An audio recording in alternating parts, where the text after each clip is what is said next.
உங்களுக்கு யாராவது மேலே கோபம் வருதுன்னா ஒரு பேப்பர் எடுத்துக்கோங்க. எடுத்துட்டு அவங்கள திட்டுறீங்களா, என்ன வார்த்தை சொல்லி திட்டுறீங்க, இந்த மாதிரி கொஞ்சம் கொஞ்சமாக பிச்சிட்டே வாங்க.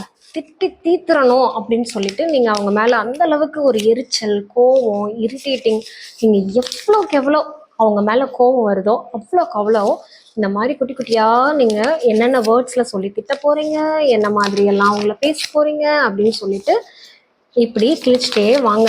ஒரு நாள் ஏதோ ஒரு காரணத்தினால எதுக்கு நம்ம இவன் மேலே இப்படி கோவப்படுறோம் அப்படின்னு அந்த கோவம் குறையும் பாருங்களேன்.